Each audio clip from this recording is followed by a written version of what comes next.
back, everybody. I hope you had a good lunch and are ready for the next session of what I think we can all agree has been a fascinating conference so far. So it's my great pleasure now to introduce my Southampton colleague and friend, Dr. Shaun Cole, writer, teacher, and curator. Some of you in this room might have had the pleasure of seeing his brilliant show, Dandy Style, at the Manchester City Art Gallery. Shaun's work on queer style particularly, I have had the pleasure of experiencing since his groundbreaking and seminal book, Don We Now, Our Gay Apparel, first opened up this vital area of academic debate, and which Shaun has continued and most recently furthered with his 2023 publication, Gay Men's Style. And Shaun is going to host our next session, Queering Tartan. So over to you, Shaun. I'm delighted to be here, and congratulations to the team on an amazing exhibition and an amazing conference so far. And I hope we do it justice, or I do it justice. I'm sure Louise and Owen both will. I'm going to introduce my co-speakers first, and then we've got some slides, so we're going to go through, and we've got some questions that we're going to we've talked a bit about. We're going to go through. So, firstly, on my far left is Louise Gray. She's a Fraserburgh-born multidisciplinary designer, creative consultant and educator. After studying textile design at Glasgow School of Art, she went on to do an MA at CSM with the infamous Louise Wilson.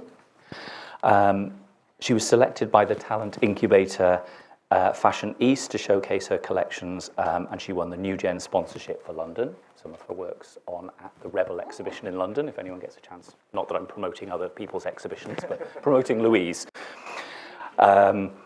She's interested in questioning rules of systems we live in as humans and specialisms, and specialises in brightly coloured garments, as we can see on her own work, and you've seen in the gallery, with using bold patterns and shapes, working across women's and men's wear, textiles, weaving, print and embroidery, so multidisciplinary. She's worked collaboratively with, amongst others, the jeweller Judy Blame, Savile Row tailors Norton & Sons, the artist Linda Sterling, Jane Dinmore, and Karen McLeod, embroiderer Scott Ramsey, and illustrator Alex Mean. I'm sure there's lots more. You will have seen Louise's outfit from her 2011 Up Your Look collection as you enter the exhibition, and we'll come back and talk about that a bit more. When I was writing these, I realised I'm saying very similar. I don't know how similar you seem when when you write about your approaches, which is good, I think. Yeah. So Owen Edward Snaith hails from the Scottish East Coast fishing town of Dunbar, graduating from Westminster University in fashion and apparel design. I was going to say London-based, and we talked about this morning. He said London surviving designer. So I don't know what that says about Scottishness and London. Specialising in creative cutting and bold, colourful surface design for both menswear and women's wear, creating and mixing flamboyant masculine silhouettes, humorous colour schemes and chaotic surfaces to create personal, political and poignant garments. His graduate collection, Incentive, was named after his grandfather's fishing boat and inspired by traditional Scottish textile crafts and his upbringing as a young queer person in a small Scottish town. And this was showcased at London Fashion Week in 2022.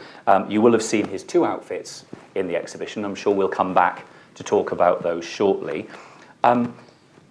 Because we're talking about queering tartan, I've taken the liberty of starting off with giving a little bit of context.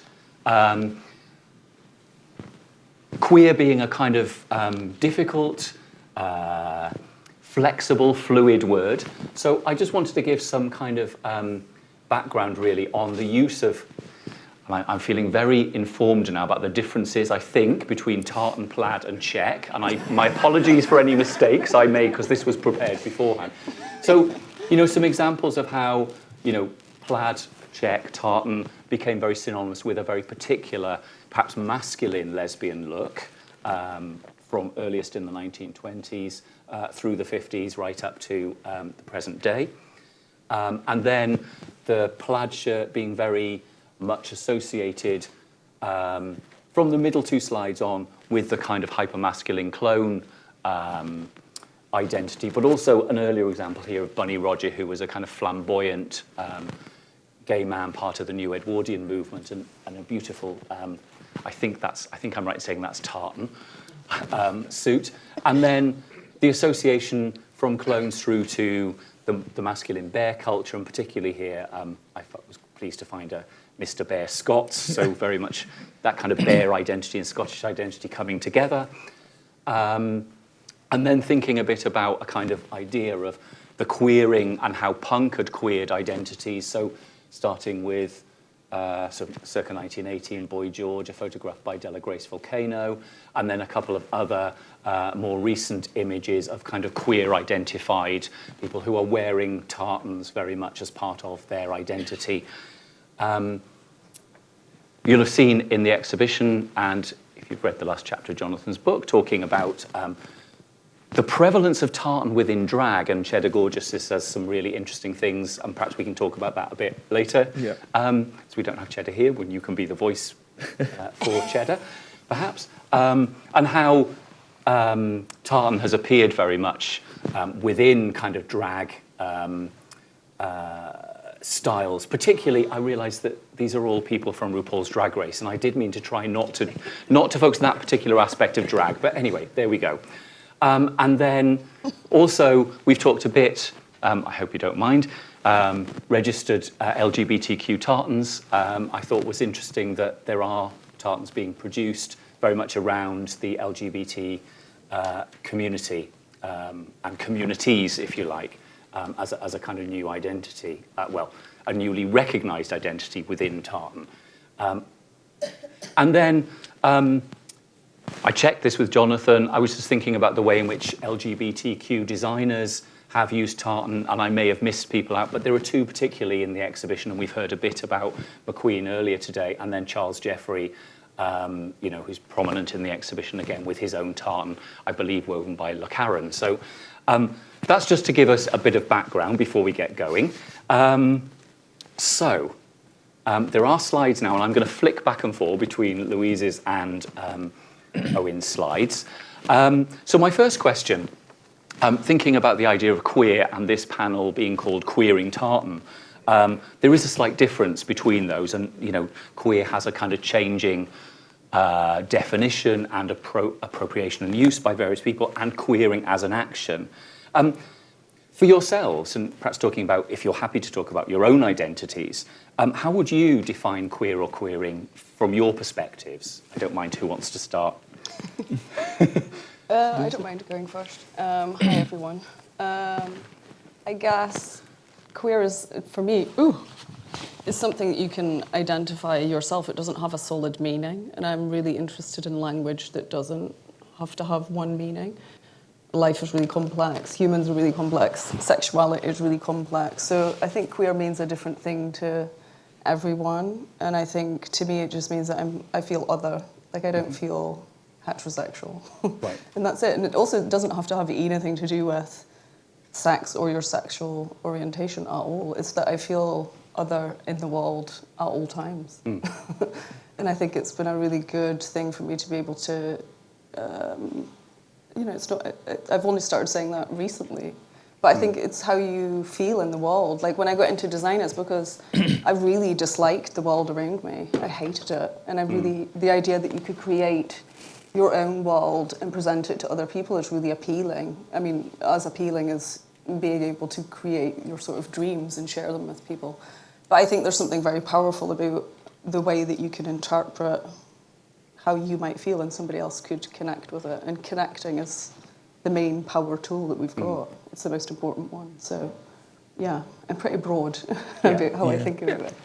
I think for me, growing up in a small community, I was always told, this is who you are, or bullied into believing that I was a gay boy, or words that I will not repeat. But when I moved to London when I was 16, I started using the word queer in a sense because I own the word. No one told me I was queer. I was queer. And it's about creating my own narrative, and I'm constantly evolving, and I think that you can see that in my work. And yeah, it's about creating my own narrative of who I am, my own self-expression without anyone's input onto who I should be or who I shouldn't be, or being sort of micromanaged around my own identity. So it's really, for me, and taking ownership of my identity and my own story, and being able to create the rules around that. Thank you.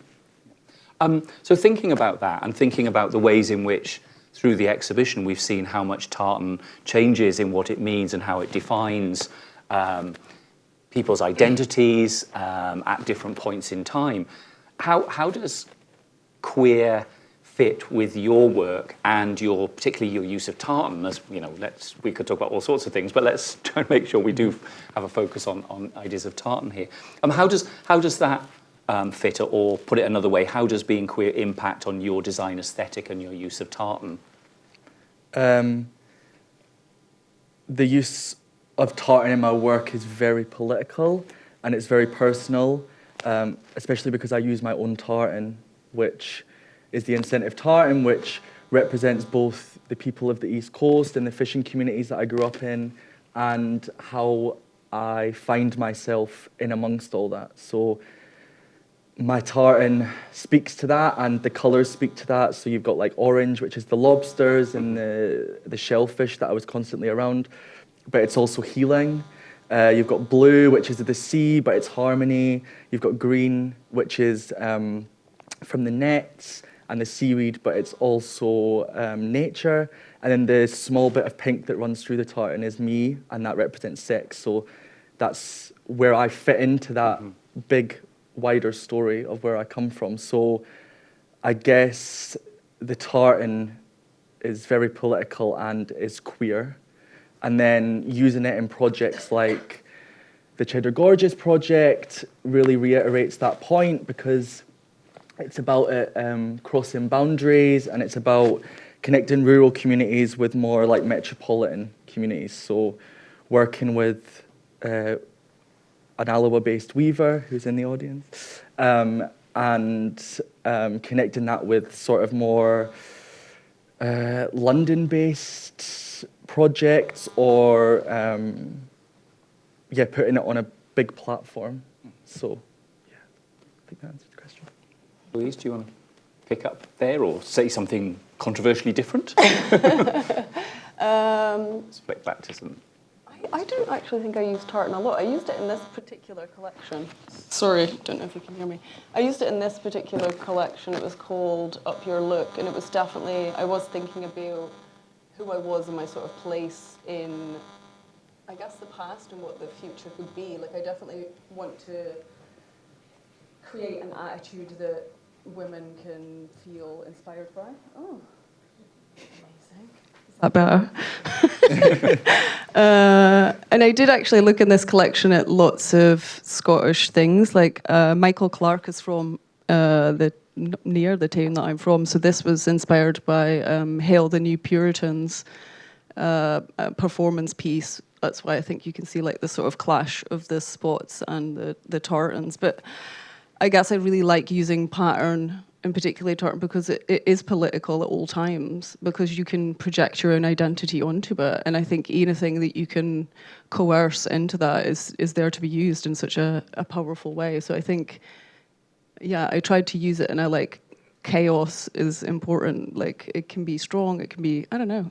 There's so many different things that you can place it into, and it just laps it up. It can take a lot. I think probably in your work and my work, it's a way of sort of weaving our way into what we're creating. So for me, it's really about, I create a silhouette, but the tartan is like the focus of the look or the conversation, because print and color, like we heard earlier, really evokes emotion, and it talks to emotion. So for me, all the colors that I use are picked because I have some sort of connection to them, or they represent a part of me in my queerness, in my queerdom, my big kingdom of queerness. So yeah, I think probably both of us use it in that way, or have used it in that way. Yeah. I mean, even in that collection, like if you think about the materiality of the way I was using tartan, I was printing on top of it, I was bleaching it back out, I was putting foils on it, I was taking it apart and like fraying it. I wasn't interested in just using it as a cloth. I always wanted to interrupt that and put my own spin on top of it, I suppose. I can't, my favourite thing in life is taking something and changing it. I find it really hard to just accept a thing without changing it, and I think that's my job in a way. It's annoying at all times. I wish my life wasn't like that, but it is. But yeah, I think I really wanted to create a sort of chaos with it, and I think it was a fun way in the printing, weaving, bleaching, like all those interventions. It tells a story, I suppose. And being queer, you're allowed to do that. It gives you the space to be chaotic and take things and change them completely, because you're not in a box. Yeah. Whereas sometimes the way that we label ourselves or box ourselves or categorize ourselves can create a box without us knowing it creates a box. Whereas queer is quite an umbrella, I feel. It's got... I don't think that, like, the rural part of Scotland that I'm from really celebrated the idea of a woman being able to be different. I can only speak about it from my gendered experience, but like it was like, be neat, be clean, be tidy. You can't wear that; it doesn't match. That doesn't look good. And I just wasn't interested in any of that at any time. I refused to leave my house unless my tights matched my jumper, because it was just my way of, like, I guess, really intervening with the way that I had to be in the world and trying to take control of it. I think it was a total pain in the butt, but it's understanding that actually none of these rules apply to me. There's no way of being a woman. There's no way of, like, making me shoebox to feel that way. I'm really glad that we live in a world now where there's 72 genders. I think that's amazing. Like, our job as queer people is to find out who we are. And I guess I've always been doing that. I'm going to go slightly off our agreed questions, if that's all right. But you both, I mean, you Louise mentioned politics, I guess, with a large P. There's a kind of idea of politics under what you're talking about, and we can think about it in terms of politics with a small p, and kind of particularly identity politics, which is so wrapped up in ideas of kind of queer identities and queering. How much does, and we've heard a lot today about the politics of tartan, so I wonder, how much of that idea about politics, either kind of formalised politics or personal politics, you've hinted at it, and perhaps you could elaborate on that a little bit more. I guess I form my politics from, like, the feminist statement, like, everything is political. Everything I put on my body is political. Like, I'll say all the time, like, the way that I look is because of the way that I think. Like, I'm using the way that I present myself because I'm in drag, like, I'm performatively looking like a woman who's artistic.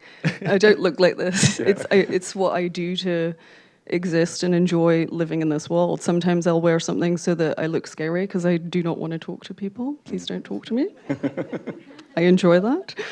And sometimes it's because I want it to feel more approachable, but also I'm just using what I've got to feel good about living in a place which a lot of the time is extremely difficult. So I think self-expression and, like I say, like, being who you are is so important to me, I guess, because I felt a lot of times in life, like, you're told what to do and where to be, and I just loathe all of that. I don't want to live in that world. I don't find it interesting at all. I love seeing somebody that's wearing a nice lipstick or eyeshadow, and I'm like, you my people. Like, that's a very exciting way to walk through the world instead of trying to conform to something that I'm not interested in anyway. I'm much more open-minded, I suppose, about what I can do here. Yeah, I think the way that I dress, much like you, Louise, is always political, and it's always been that way since I was at school. I mean, when I was 13, I was walking the corridors in a pair of high heel shoes, and I would get my school shirt and I would hem it by hand and crop it and wear my tie really short, and I was constantly told off for it or sent home. But in my mind, that wasn't a bad thing. I was like, I'm going to be sent home because I look amazing, and you're going to hate me for it. But that's because you also have to remember that people are going to try and enforce their political views on you because they're not strong enough to form their own political view of themselves. So I never want to put my insecurities or my politics, I don't want to force it upon someone. And I guess with my work, it does force it upon people, but it's from a distance, so you can either look at it or you don't look at it. And it shouldn't bother you either way. Yeah. It's like, it's the whole debate that's going on around it just now. It's like, if it's not directly affecting your life, why are you so bothered? Yeah. I've got 2 more questions and we've got 5 minutes, so I'm deciding which one we go with now. Making choices now. Indeed. Okay, so this has prompted quite a lot of conversation when we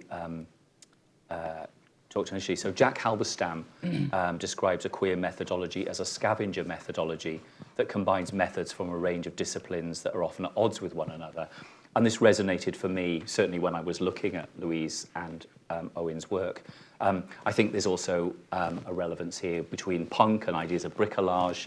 So thinking about this from perspectives of how you both responded to this, and I hope you can remember what you said when we talked on Teams the other week, but is there something you'd like to say about that?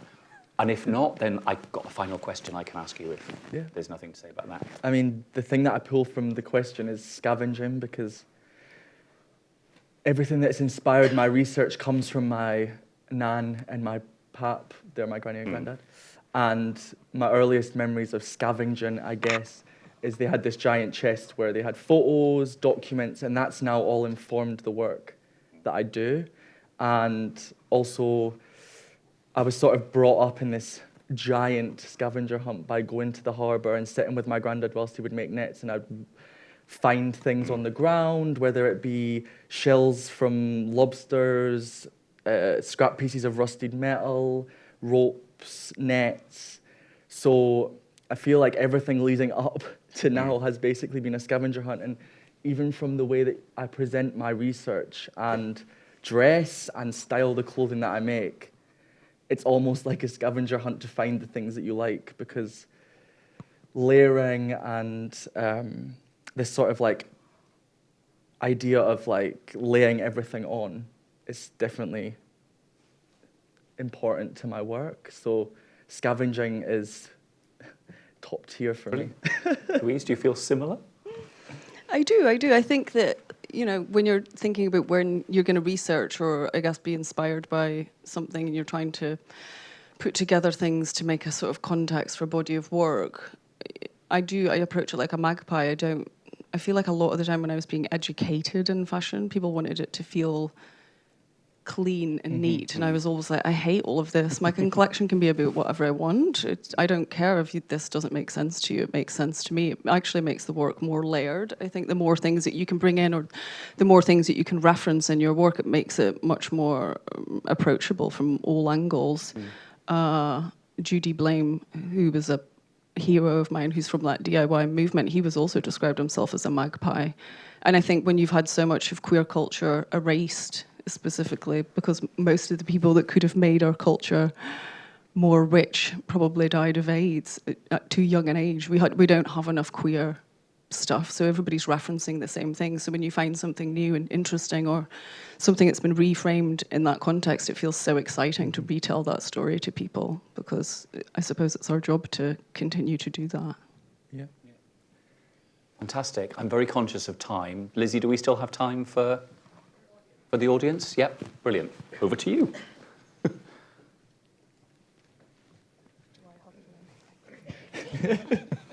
Hello, my name's Mhairi Mackenzie and I'm from Glasgow.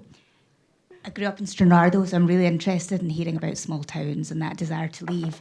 And you both spoke very eloquently about how you felt growing up in small towns. How do you feel about your homes now, your hometowns?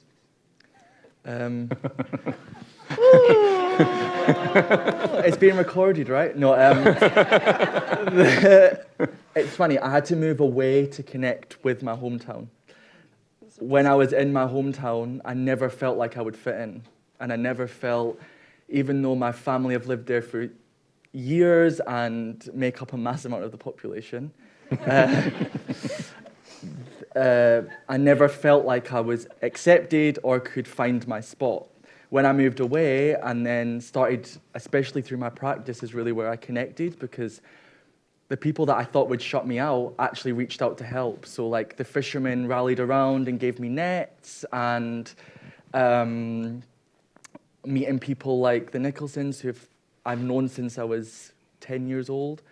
All of those people are actually there. And it's funny, even when I was in education in Dunbar, I was always told that I had to move away to do the thing I wanted to do, yet I've gone back to do the thing I wanted to do. So I have a really weird relationship with my hometown, for sure. I left home at 17 and I moved to Glasgow. So I love Fraserburgh. It's a very beautiful place. It definitely made me want to leave. I definitely didn't feel like I knew my people there, sadly. My favourite people were my art teachers. It's hard. I love it. I love going back. No, my family don't really live there anymore, but I mean, Scotland to me is still just home. I love how it feels. I love how beautiful it is. But it's definitely hard growing up in a very small place that's got a very small idea of what women can be. I really hope that people understand that women are way more than that. And not just women, like I say, like it's up to us to define and find out who we are. And I think that a lot of people are doing that now. Queer culture is so interesting. We're learning so much about it all the time, and I just want that to continue, really. Yeah, I've got my favourite icons of people from Fraserburgh that, made me feel so excited. But I guess one of my main windows out of there was a picture of a Bill Gibb illustration, which was in my art department. Okay, we've got time for one more question. If anyone has anything, maybe on anything online.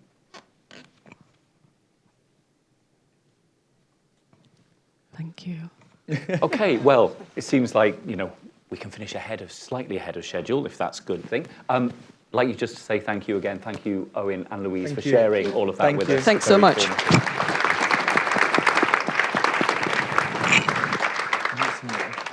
Oh no, I'm going to put in this. I'm going to steal some water before I leave.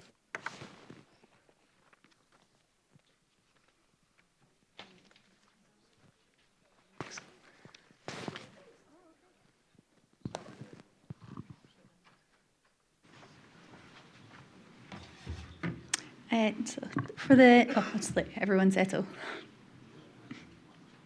So for the next session, which continues on the theme of identity, performance and power, I'm delighted to introduce Mhairi Hayward, who will be speaking on Stuart style. Mhairi Hayward is Professor of Early Modern History at the University of Southampton, and she works on Tudor and Stuart periods with a particular focus on textiles and clothing. Her books include Rich Apparel, Clothing and the Law in Henry VIII's England, and Stuart Style, Monarchy, Dress and the Scottish Male Elite. So I'd like to introduce Mhairi.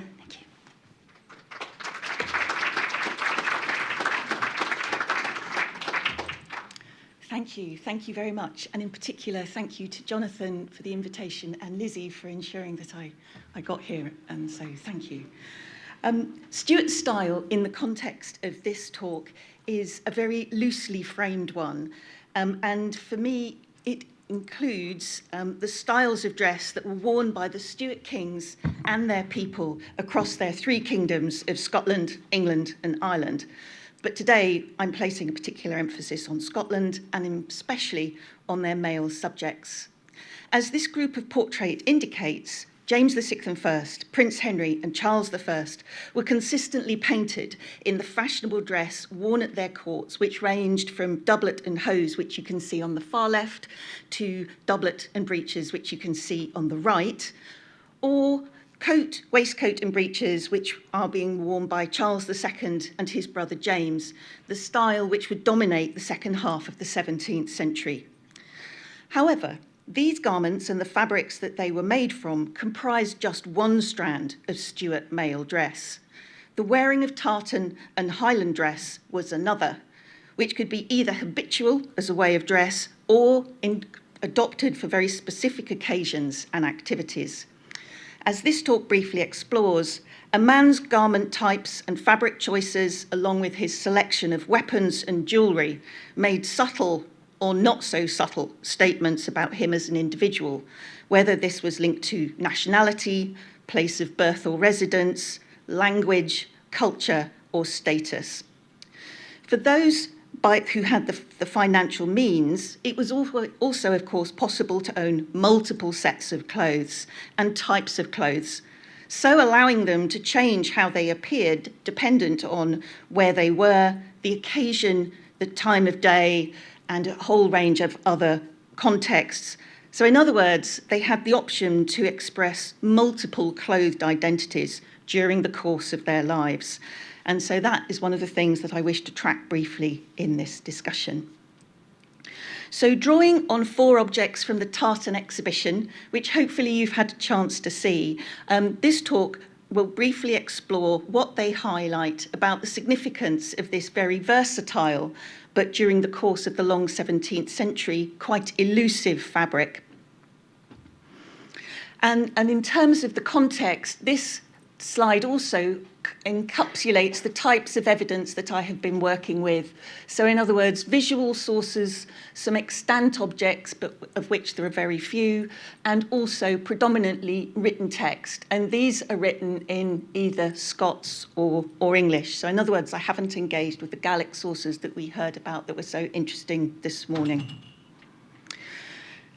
There are very few references to the Stuart monarchs themselves wearing tartan and Highland dress, and this links to the way in which they and a number of their subjects regarded this textile and this type of dress.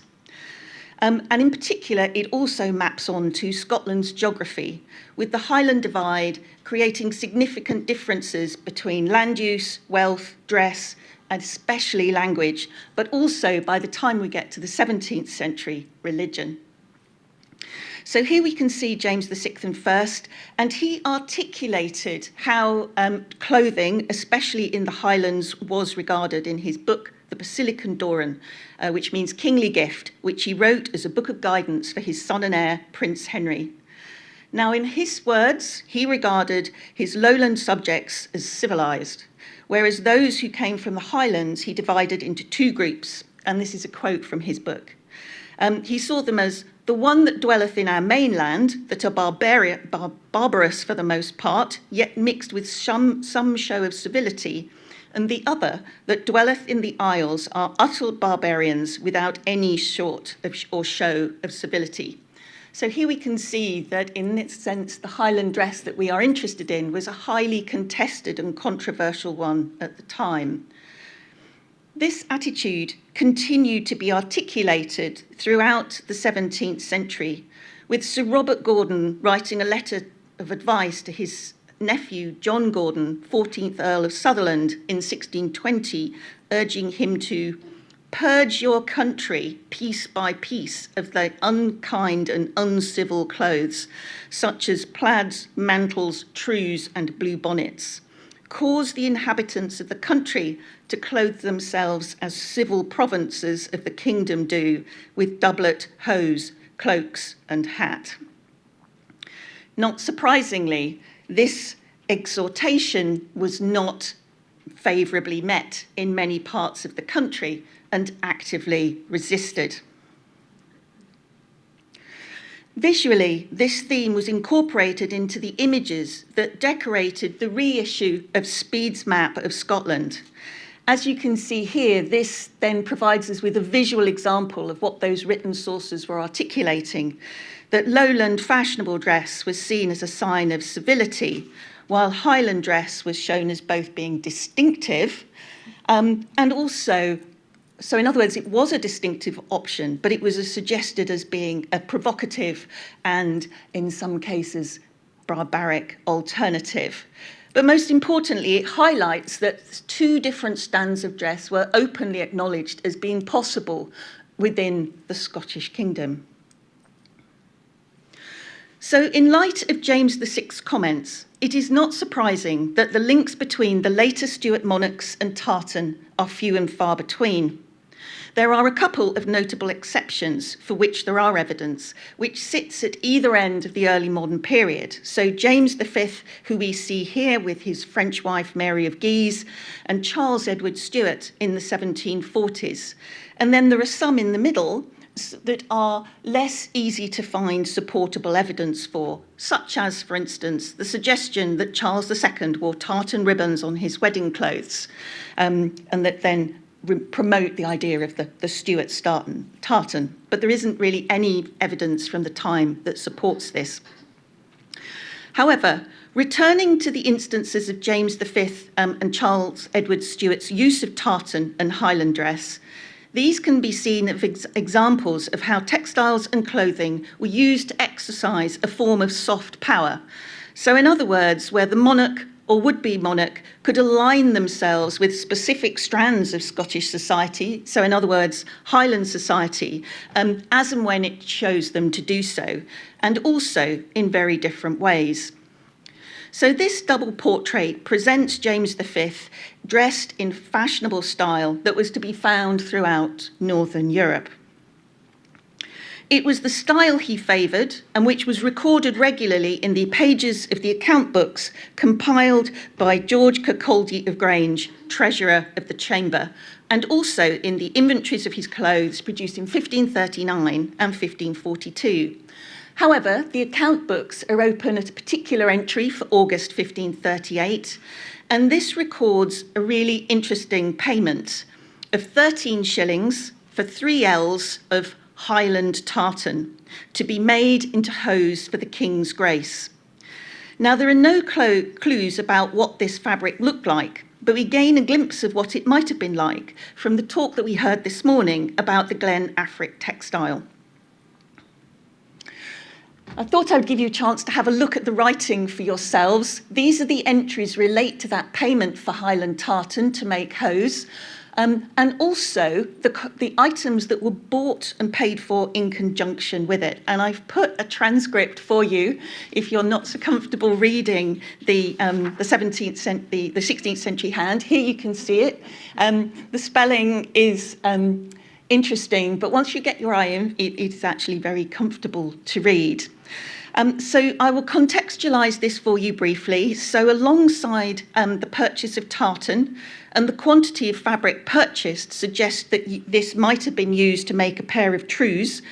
These would have been worn with a reference to a short Highland coat, which was made of variant coloured velvet, a term which denotes probably a shot silk, which in turn was lined with green silk. And the order was completed with 3 side Highland socks or shirts, sewn with silk and trimmed with ribbon. The payment, dating to August, suggests that these might well have been a time associated with the king going hunting or on a progress where he particularly wanted to stress his Highland credentials.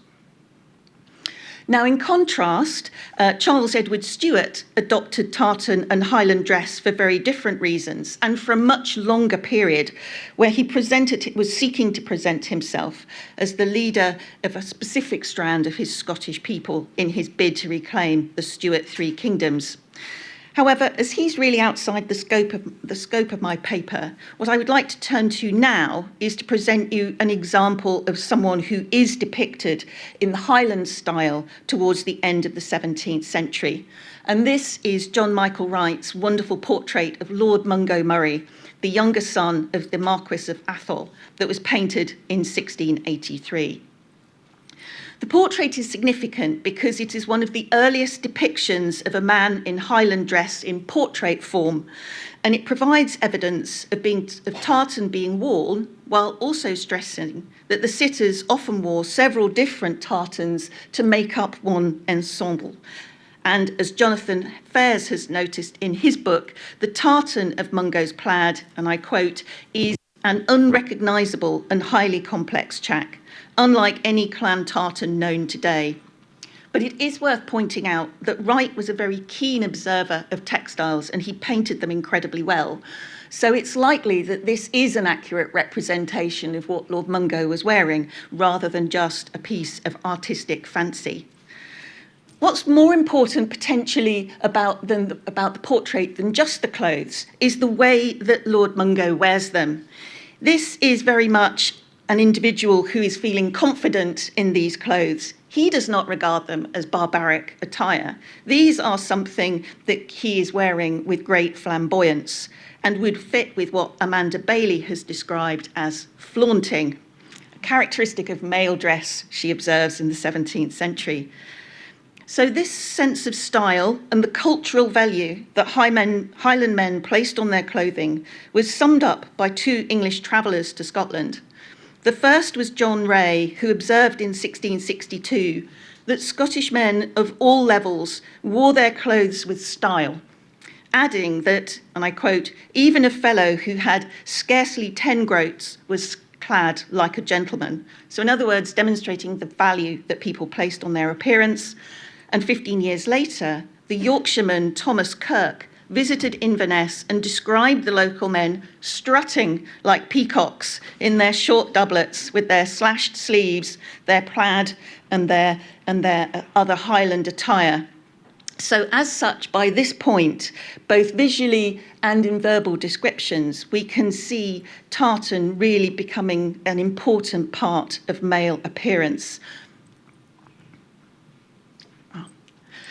So this style was not I'll just take that back. So this style was not confined to the Highlands or indeed to Scotland. For instance, in 1682, Charles Ayton, who lived in the Borders, asked his nephew George to buy him a suit of Highland clothes, which he intended to wear in his home environment, not for a trip to the Highlands, while others bought and wore their Scottish attire in London. So, for instance, during the 1670s, a new plaid was bought for Douglas Campbell in London, and he bought along with it a short cloth of blue cloth, 9 ells of ribbon to trim his plaid, and coat and trews, and also hose of fine tartan. And he then completed this outfit with a dirk with a sheath, a powder horn, a belt, a targe, and a broadsword. So here we very much had someone completely attired in the style that we could see in Lord Mungo's portrait. So much so that when John Lacey, who you can see here, one of the leading actors of the day and a personal favourite of Charles II, was painted by John Michael Wright, he was depicted in 3 of his most famous parts, as Sawney the Scot, who you can see on the left from an adaptation of Taming of the Shrew, as Monsieur Device from The Country Chaplain, and Scruple from The Cheats. So in other words, they have been seen as an example of one of his Scottish, English and French characters. But what's interesting here is that Sawney is depicted in trews and a plaid, the trews in particular being a very distinctive element of Highland dress, often thought to be a more elite garment because of the tailoring required to ensure a good fit. While the choice of clothes was intended to stress Sawney's Scottishness to the audience who would have seen him in the play, it was clearly an acceptable depiction because copies of this painting were offered for sale in Edinburgh in 1697. So in other words, it wasn't just Charles seeking a picture of his favourite actor. So Sawney's tartan was different to those worn by Mungo, and the sense of choice available becomes evident from the mid-17th century onwards. In 1662, Archibald Campbell wrote to the 10th Laird of Glenorchy from London, informing him that the plaids that he wanted had not arrived. By the 1690s, the letters of John Hamilton and David Crawford indicate that selecting a specific plaid was possible, as Hamilton assured Crawford that he would bring him a pattern of the plaids that His Grace commended for me to try for him. So in that sense, while unfortunately the documents do not give us a sense of what these textiles looked like, it was evidence that there was choice and that people were making a choice of the textiles that these textiles that they were planning to buy. While the portrait of John Lacey and Mungo Murray offer a lot of detail, the woodcuts that were also in circulation at the time, which are featured in Alan Kennedy's study of Scotch songs in circulation in London in particular, suggest that the Scots were often distinguished in this sort of art form by their blue bonnets rather than by a depiction of plaid or tartan. Indeed, for some Scots, such as Angus MacDonald of Glengarry, who spent a lot of time at the Restoration Court, his neighbours felt that he had been unfortunately influenced by too much time south of the border. So consequently, his neighbours noted indignantly when he came home that they would have preferred him in a coat and plaid than in a cloak, which fastens, and that he should walk in a sprightly manner in trews made of tartan cloth, rather than in the breeches that he'd chosen to turn up in. So in that sense, this also highlights the choices that men had. Very briefly, I just want to highlight some of the things that if they weren't wearing tartan and Highland style, what members of the Scottish elite might wear. And they might choose to wear this regardless of which part of the country they came from and whether they were in England or in Scotland. And in particular, if you look at Lord Brothes on the right, he was the Lord Chancellor of Scotland, and when he went on progress in the country, he travelled for 18 days dressed like this, accompanied by men of the Life Guard and a large retinue to display not only his authority, but his embracing of fashionable style wherever he went. And again, just to give you a selection of some of the things that Scottish men might have had in their wardrobes, we can see both the clothes of the Order of the Garter, which are a Scottish example. We can see the Order of the Thistle, and also the robes worn for the Scottish Parliament, which was held throughout this period and was often more loyal to the Stuart monarchs than the Parliament in Westminster. One last thing I want to highlight in terms of the alternatives for men when they were informally dressed was the nightgown.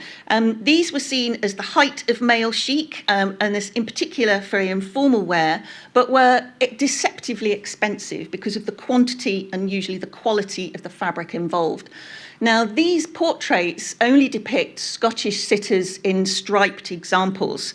But when William Campbell went to Darien on the Caledonia in 1698, his purchases included 11 ells of tartan for a nightgown. And if any of you have had a chance to look at the exhibition, there is a lovely 1740s nightgown in tartan, which I imagine would give a sense of what Campbell's purchase looked like. For early modern Scots like William Campbell, they travelled a huge amount. And in that sense, this is one of the things that's really interesting about early modern Scottish society. So Campbell, individuals like him, they might travel for education, for business, for pleasure, or for war. And as they did so, they took their culture and their clothing styles with them.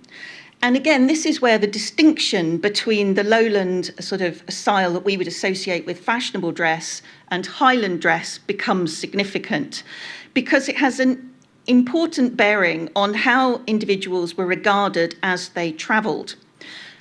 So, for instance, the Scots had a staple port at Veer. So this was the port within the Netherlands where Scots merchants used as their base for trading with the Netherlands and then further into Europe. And their own self-regulation stipulated that no merchant should seek to sell there unless he was dressed like an honest individual. The unstated expectation here is that honest dress consisted of a doublet and hose, or later a coat and breeches. And as we can see, many individuals, like Sir William Davidson, sought to absorb and identify with the style of the dress of the country that they lived in. So he's very much dressed in the Dutch style where he was based, although by origin, Davidson was a cloth merchant from Dundee, who initially moved to Amsterdam, where he married, and then went on to take on the point at Veer. And it's interesting that, again, this sort of debate about what was respectable and what was appropriate can be seen throughout Scotland during the course of the 17th century. So in 1611, for instance, merchants from Aberdeen were criticised in Edinburgh and Dundee for being dressed in plaids, tartan and blue bonnets as if they were landward men and not merchants. This view of how individuals might present themselves, and by extension their country, is important also in terms of thinking about how Scots in other ways went out into the wider European world. And many men left Scotland in order to fight in the sequence of wars that took place during the long 17th century. The individuals that you can see on the left, they and others like them are often in these texts identified as being Irish, but are often thought to be Scots. And what's interesting about them is that they were highly distinctive because of their dress, their language, and their weapons. The group of individuals that we can see here were fighting for Gustavus Adolphus, King of Sweden, during the 30 Years' War, and they were highly prized for their bravery and their ferocity, but also highly distinctive because of their dress. And while this is a very stylized image, we can still get a sense of the suggestion of the grid that we have been discussing in terms of depictions of tartan, but also their belted plaids and trews and bonnets are very clearly accentuated to the viewer. And of course, this then would have been an image that would have sort of disseminated throughout Europe. Closer to home, during the 17th century, brief references to tartan for the clothing and livery of retainers and members of elite Scottish households gradually became more frequent. And by the 1690s, some strands of the elite were providing members of their households with tartan. For example, in 1697, the Earl of Breadalbane purchased 10 ells of tartan, which were shared amongst his footmen and scholars, while in April of the following year, he paid Colin Campbell for 3 ells of tartan for a waistcoat for John Maccombie, the butler's man. But most notably, he dressed his pipers in tartan. Now, obviously, this is a slightly later example, but we get a sense that he sent little Johnny McIntyre piper with a plaid, along with John McIntyre being sent to deliver tartan to Macruman, piper in the Isles, for his breeches and hose.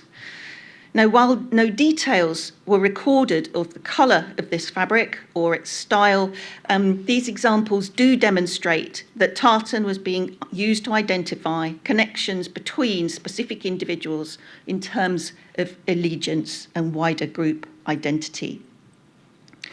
And one last example from the exhibition is this uniform coat of the Company of Archers. Again, it sits, the actual example here, a little outside my time span, but the actual company itself was established in 1676 for the purpose of encouraging the noble and useful recreation of archery. And this also fits with this trend in terms of starting to be thinking about formalising the way particular groups within Scottish society were dressed. The development of a tartan uniform, such as this example, which dates from about 1750, is often associated with Queen Anne, the last Stuart queen, who issued a royal charter to the company in 1704, and the tartan is often thought to date from 1713. However, the portrait on the left, which has been discussed in some other contexts, highlights that if the attribution to the painter is correct, and he died in 1702, then there's a suggestion that this style of tartan was in use before. So in conclusion, it seemed fitting to end with the wonderful piece of sort of proto-tartan, which we heard discussed earlier this morning, or early tartan. So in conclusion, tartan and Highland dress played a distinctive, if often elusive, part in Stuart style during the long 17th century. For the men who wore it, it was a defining element of their individual style that expressed their culture, language, and identity. It was also an evolving style during this time period, so making a transition from something that a Stuart monarch might engage with occasionally when they were out hunting, to something that defined Charles Edward Stuart's bid for the Stuart throne as something that was very specifically linked to the Highland cause. This changing position of tartan resulted in growing numbers of references to it in the written accounts as the 17th century progressed, along with a clear suggestion that tartan and Highland dress is heavily underrepresented in the portraiture of the Scottish male sitters in the 17th century. So in other words, while we have very few portraits, that does not mean that Scottish men did not have it in their wardrobes and that they were not wearing it. Thank you.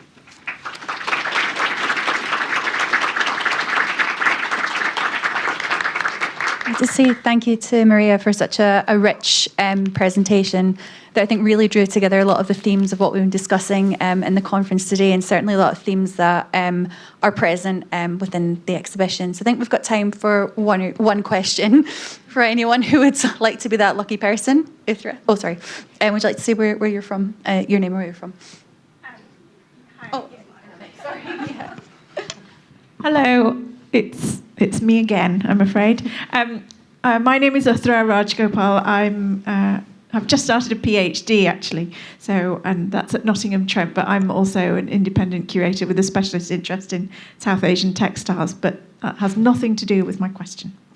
So, when you were talking about Lord Mungo Murray, and you were talking about people had several different tartans in their ensemble, how many different types of cloth was he wearing? Because there's a kilt, I can see a kilt, and then is there a second and a third piece as well? It's generally the reference to what he's wearing as the stockings. Oh, right. Okay. Which would have been made from fabric. Okay. But then if we look at what he's wearing above his knees. Yes. There's the kilt, and then he's got another draped length of tartan cloth across his arm. So is that a separate type of cloth? You don't know? No. It's the end of his kilt. It's the end of his kilt. Yes, it's one long piece. Love it. Yes, it's just one long piece at this point. It's not the... It's like a kilt and a sari, is what I'm being told. I love it. Thank you very much for that helpful analogy. Yeah, thank you so much, Uthra, and thank you again to Maria. And I think our next conversation comes from my colleague Mhairi, so I'd like to invite her to the stage.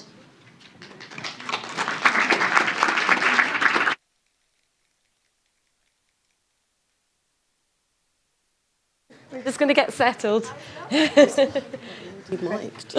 already mic'd. Yeah. Do you want to? You go in the middle, no? I'll go in the middle. All right. Okay. Lovely. Let's get some water. Okay. Thanks. I know this is a bit of a push, but I'm so excited to host this panel discussion. For you, those of you who've seen the exhibition, you'll have seen the wonderful segment from another play, The Black Watch, which was a National Theatre of Scotland production. But today I'm here to talk about a new National Theatre of Scotland production, which I had the absolute pleasure of seeing last summer in the Traverse Theatre, written by Natalie McCleary. And we've got Sabrina Henry here, who designed the tartan made for this production and is a costume designer and artist in her own right. It's called Throne. I'm just going to kick off this section actually to show a quick clip, if that's okay. It's just 1:30, and then we'll get into our conversation. We have a sort of scripted conversation, but I know it's going to go in all tangents. So I hope that's okay. Yeah. Great.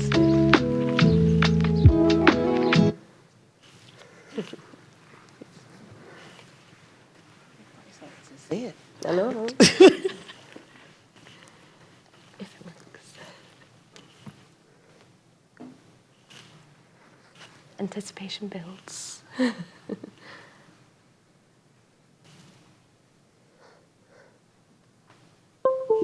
Oh, here we go.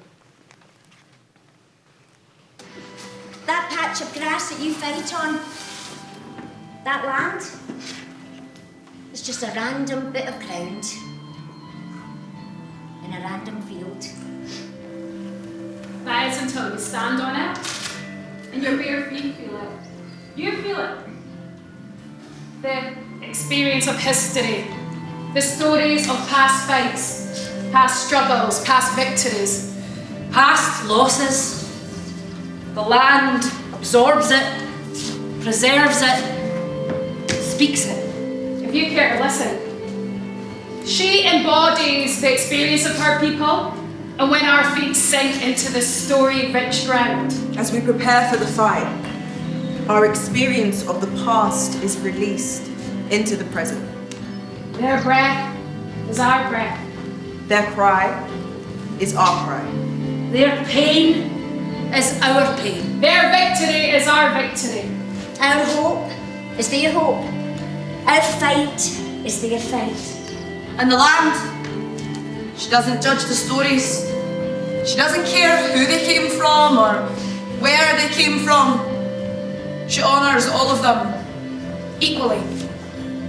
It's odd how significant this little patch of land is, until it's not. We are strong. We are loud. We are brutal.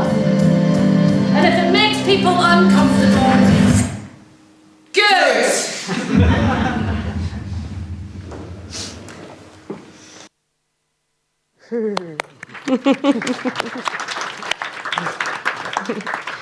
So, Throne, it's set in a kind of arena, kind of masculine, heroic arena of backhand wrestling. Is that the traditional? It's a traditional Highland game sport. But Nat, would you mind just giving a quick overview of the characters and plot and First quick introduction? I'll apologise because I've got the most snotty, disgusting sinus infection, and your poor self sitting next to me that first half like. So I'm drowning on my own juices, so bear with me. So Throne follows the story of 5 intersectional women, or certainly female presenting women. One of the characters is gender questioning, and it's the whole premise is, what does it mean to belong, and what are the identifiers that we use in order to find connection and community? Is that? That's brilliant. Yeah. That does it a lot more succinctly than I could have ever imagined. And Sabrina, can I ask you to tell us a bit about the amazing tartans that we've just seen, the role of tartan, and why you felt it was important to design a new one for this production? Well, it was more led by Nat, actually, designing the tartan. Mainly because it's part of the script itself, and it's kind of in that final scene of the scripts. It was actually, how do we just kind of MacGyver something together, or do we create something new and unique that speaks more to the play and the script and the characters? Mm-hmm.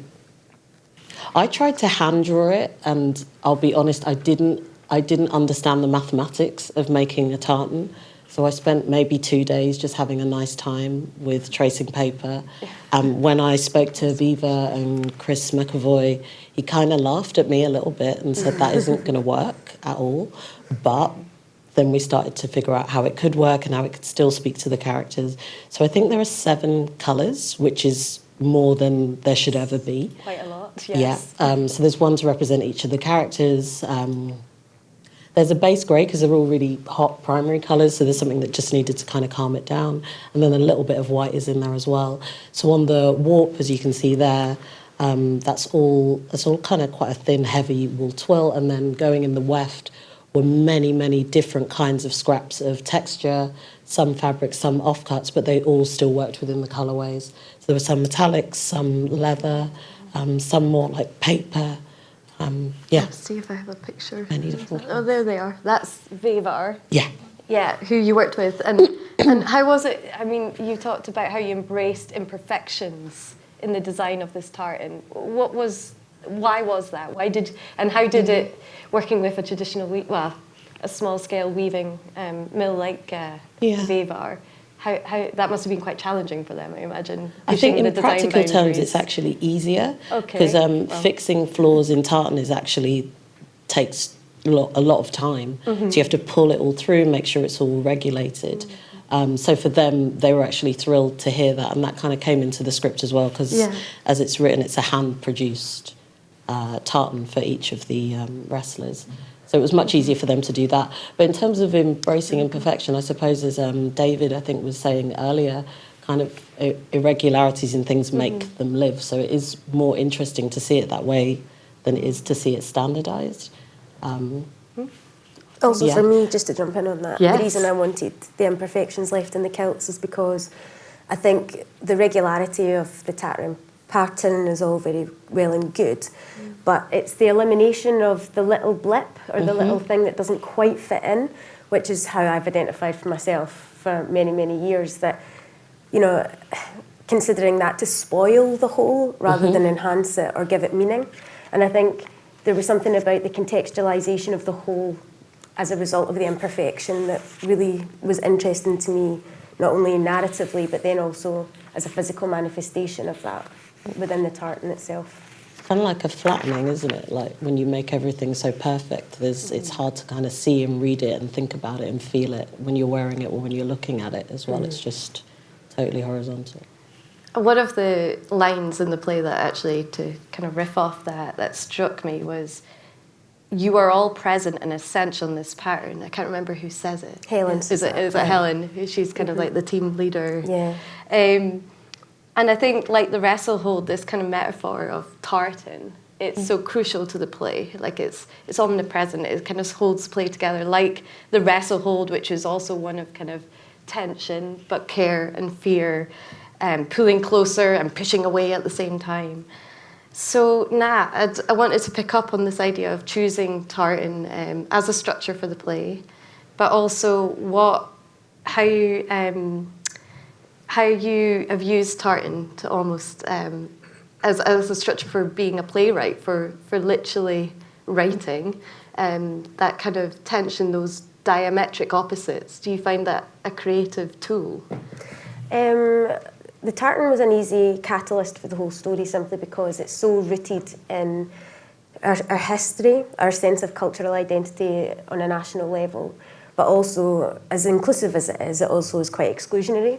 And I think it's quite a privilege to not have to worry what kind of tartan you wear, or to even have to ask that question.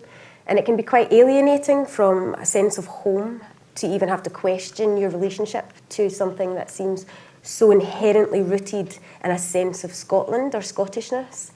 And so for me, the tartan was a really useful vehicle for discussing things like belonging and Scottishness, something that I've wrestled with myself, being half Jamaican, half Scottish, as much as you're half or quarter of anything. But and then in terms of the general tension, I think there is a tension in our national identity, whether we want to acknowledge that or not, or whether you readily identify as being Scottish or not, just in the inherent multicultural nature of it now, and or at least certainly, I mean, it's always been multicultural, but certainly in terms of our willingness to embark on that conversation around what it means to make space for other interpretations of Scottishness, or certainly other expressions of Scottishness. And it's really exciting for me to see how tartan has evolved into something, like we were discussing earlier, personal, and also something that's malleable in terms of the time and even the materials that Sabrina chose to use. I was thrilled when every time she came through, I was just like, yes, I love it. But yeah, like just even not using traditional materials with which to create the tartan felt very honest and authentic to the question around who gets to be Scottish and why. So picking up on that kind of personal journey for you both, I mean, it seems like writing the play was obviously then quite a personal journey, exploration of Scottishness for yourselves. I mean, do you both want to say a bit more on that, on this journey? I mean, how do you feel about Scotland's heritage and past and informing your own personal senses of belonging?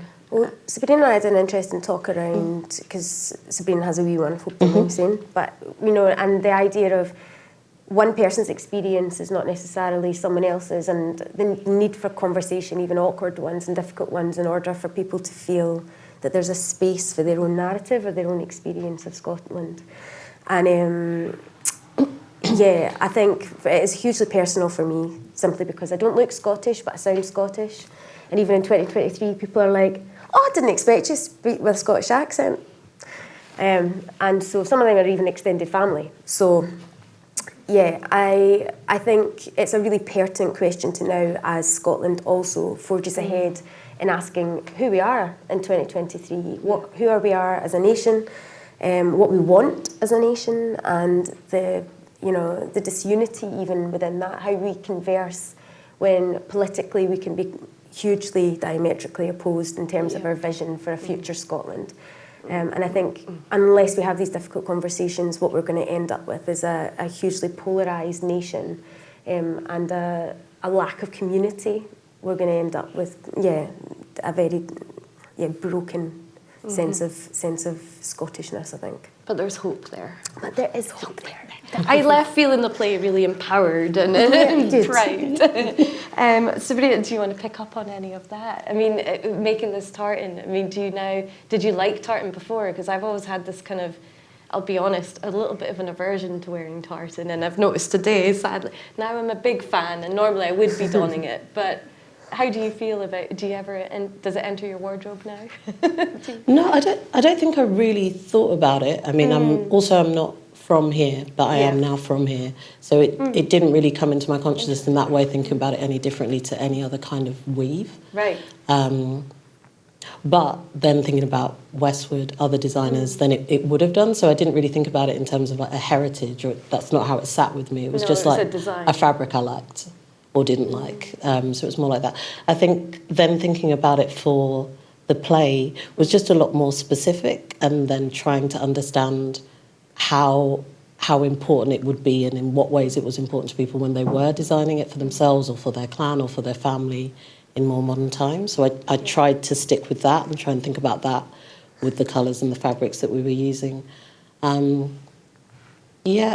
suppose because I still feel outside looking in, there's sort of not as much I can say. And the conversation we were having was just about my wee one, who is Scottish, but his experience of being Scottish, I won't be able to speak to it.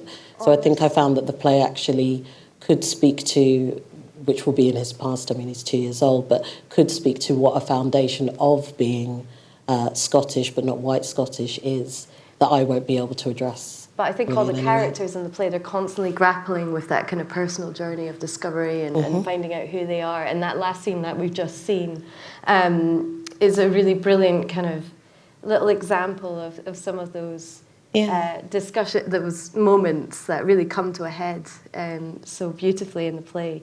I suppose to pick up on another couple of quotes that I remember from it. Pamela, one of the characters, she says, the hold is the most essential part. So when we're thinking about the wrestle, but also that idea of the tartan weave. If the hold breaks, you lose everything instantly. And there's also that fab tug-of-war scene where that's really kind of brought to the fore. And then she then goes on to say categories are helpful things. So thinking about what you've just said about who feels they can wear tartan and clanship and all that, it helps us to understand what something is. They bring order, they prevent chaos and confusion, they bring control. And with control comes freedom. No grey area, the parameters are set. So I suppose thinking about that idea, how do you feel about control versus chaos? Yeah. Should we unravel the threads a bit more and embrace that thread?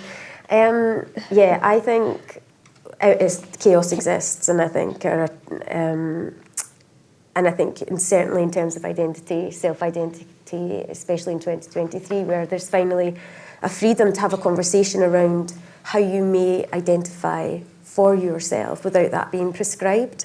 And one of the things I loved about the tartan that Sabrina designed was that it does look chaotic. It's not people aren't calling it a pretty tartan, right? And I'm quite into that. I'm glad it's not a pretty tartan. But put that up. There is an order to it. And what was lovely is each character had a slightly different texture woven into it, didn't they? So although there was a similarity or there was a continuity of narrative, there was also a distinction in each person's experience, each person's texture. I think that's really interesting, because also I feel like in the scene we've just seen as well, this idea, I mean, there's that, you called it the Tartan Gate scene, But there's this moment when they're trying to select. The team is taken to a kind of traditional tartan kilt shop, shall we say, and they're challenged to pick a pattern they could all agree on to wear to the kind of. It's all building up to this Highland game competition, and they cannot agree. Like, there's just no consensus. And I think one of them calls them, "Oh, why do we have to choose a horrific tartan kilt to wear? I don't want to wear it." But then you see in these images, and also in the scene we've just seen, that they do wear it. And for some, it's kind of almost like an armor or a shield, I felt, like offering protection, acting as, but it almost unifies them. It's kind of this uniformity, acting as a camouflage, maybe, I'm not sure. And for some, it's really liberating. You can see that it empowers them and really gives them that kind of fight. Why do you think tartan can be all those things at the same time? I mean, it's quite unique, isn't it? There's not really another textile I can think of. I mean, I think all attire can do that. It just depends on intention or perception.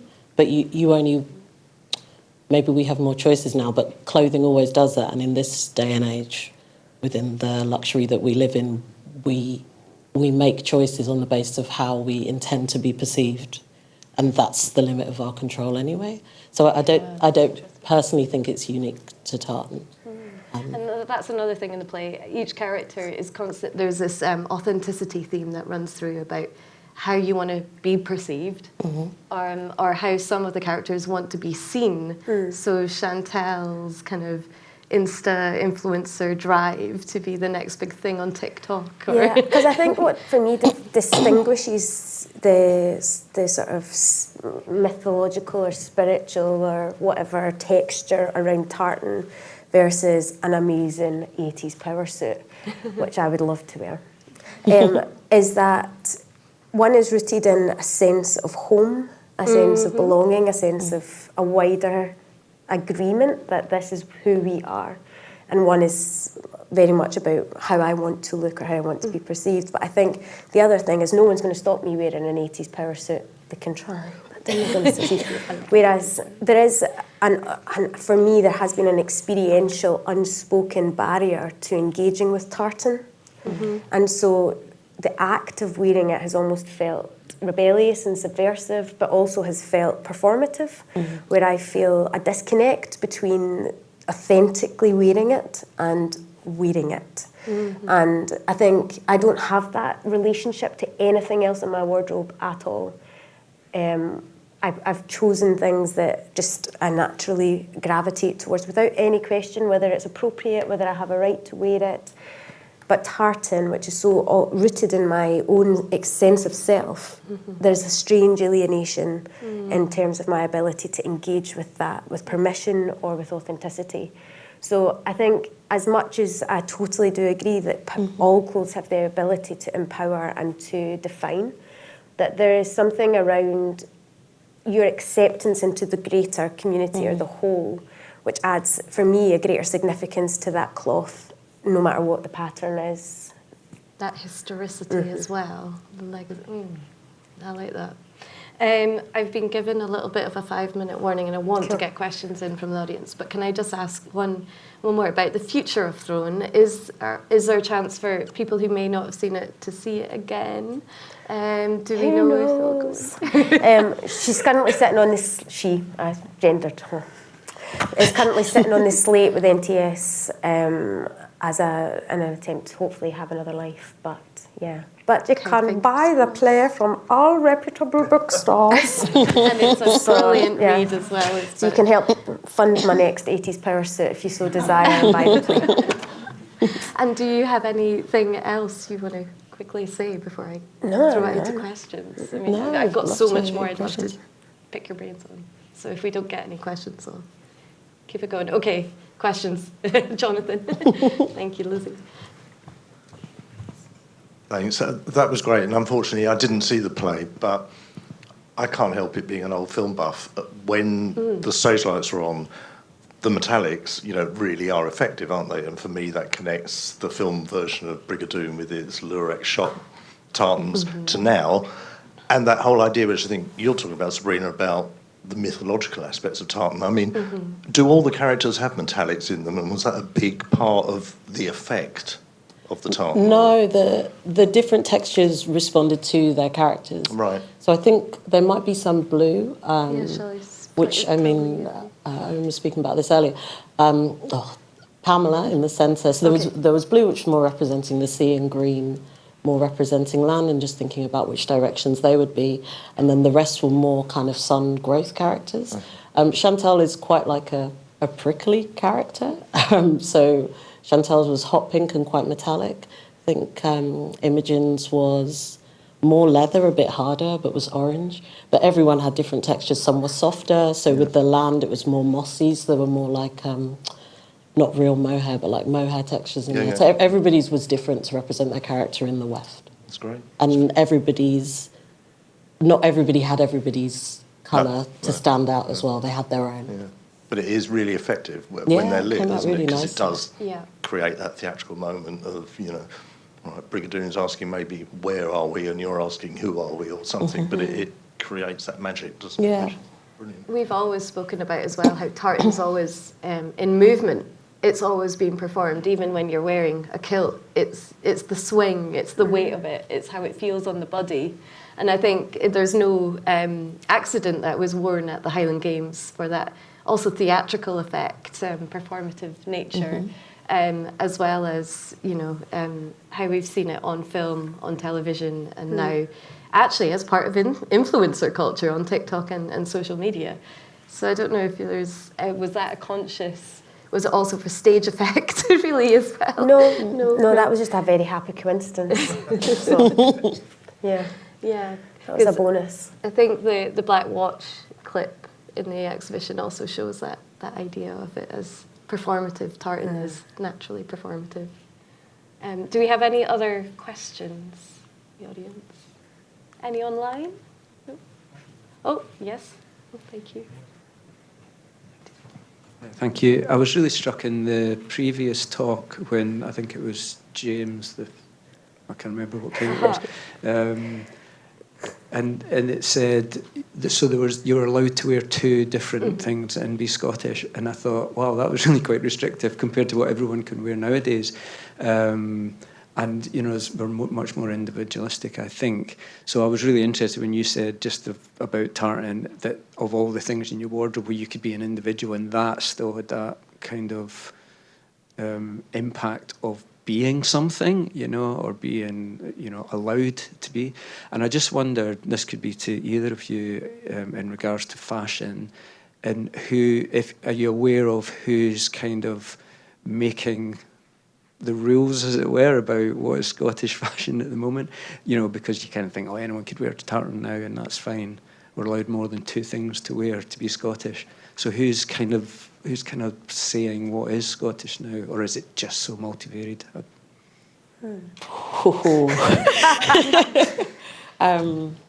Just in terms of clothing. Yeah. I actually don't know. I probably couldn't speak to that. It's Joe in the play who says, I don't get to just be Scottish, I need to work out what that is. And then that's a recurring theme again and again. And I think the tartan is also doing a lot to explore that. Yeah, theme. I think what's interesting about that question is the idea of the sort of overseer, the unnamed influence that dictates culture as we understand it. And I think part of the issue of influence in general, or the people who set parameters, the people. I mean, what even is that? And this is partly what I think is unravelled, if you like, to use a terrible, thready metaphor. But if you pull the thread of who's actually setting these standards or these expectations around Scottishness, around Scottish fashion, about how we present ourselves on a global... there's a great quote, and I'm going to start saying I coined it. I didn't, but I can't remember who it is, and every time I ask, no one seems to know. I think it might have been the big one.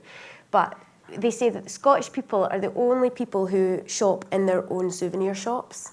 And I think there's a real truth to that. Like, we so love the kitsch Scottishness, and we absolutely flog it everywhere, you know. And I think what's interesting around is when you start to really unravel the question of what you know, what it looks like to present a Scottish, what Scottishness is, you get to a sense of realising, actually, nobody's dictating this. They actually aren't. And I think what I discovered and why I wanted to create Homegrown, which is what the tartan's called, Oh, sorry, we didn't even mention it. that's okay, is that